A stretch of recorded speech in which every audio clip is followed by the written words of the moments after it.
जो आज विकास का पैमाना है, आज जो हैप्पीनेस इंडेक्स है, उन सारी चीजों पे कस करके जो आज विकास का पैमाना तय किया गया है अंतर्राष्ट्रीय स्तर पे, उन स्तरों पर जो आज के विकसित देश हैं, जब वो पढ़ना लिखना नहीं जानते थे, नोमैडिक लाइफ यायावरी जीवन जीते थे, कभी यहाँ कभी वहाँ, तब भारत में एक व्यवस्थित शिक्षा प्रणाली का विकास हो चुका था, जिसको हम गुरुकुल कहते थे।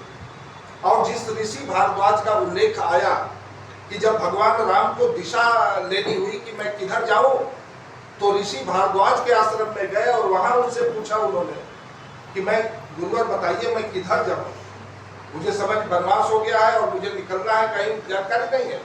तो उन्होंने ही सुझाव दिया था कि आपके लिए सबसे अनुकूल जगह पंचवटी है, और वहां पंचवटी गए थे। तो ऋषि भारद्वाज जो है कुलपति थे। ये जो हम विश्वविद्यालयों के कुलपति सुनते हैं कोई नया शब्द नहीं है, हमारे पौराणिक शास्त्रीय विवेचन में कुलपति शब्द है। और कुलपति वे लोग कहलाते थे, वे ऋषि जहाँ पे 10,000 विद्यार्थी एक साथ आवासीय रूप में रह करके पढ़ते थे। ऐसे ऋषियों को जिनके आश्रमों में 10,000 विद्यार्थी रहते थे, उनको कुलपति कहा जाता था।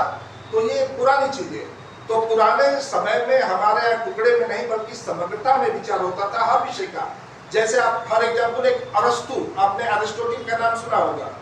अरिस्टोटिल पॉलिटिकल साइंस का भी जनक है, अरिस्टोटिल जीव विज्ञान का भी जनक है, अरिस्टोटिल पाश्चात्य काव्य शास्त्र में हिंदी के विद्यार्थी पढ़ते होंगे।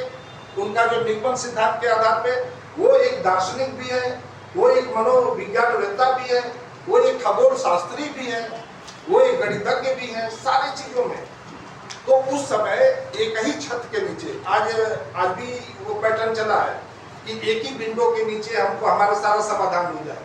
आपने एक ऐप बनाया कि जितने भी ब्लड डोनेशन के जितने भी ब्लड डोनर कैंप है, आपको इस ऐप पे जो है एक जगह मिल जाएगा। तो एक ही जगह विभिन्न प्रकार की ज्ञान, और ये चीज पुराने समय में भी थी, क्योंकि रामचरितमानस में ये पंक्ति दर्शाती है कि गुरु गृह गए पढ़न रघुराई, अल्पकाल विद्या सब पाई। यानी जितने प्रकार की विद्या हो सकती है वो अल्पकाल में वो गुरु के यहाँ सानिध्य में रहकर के प्राप्त कर लिए।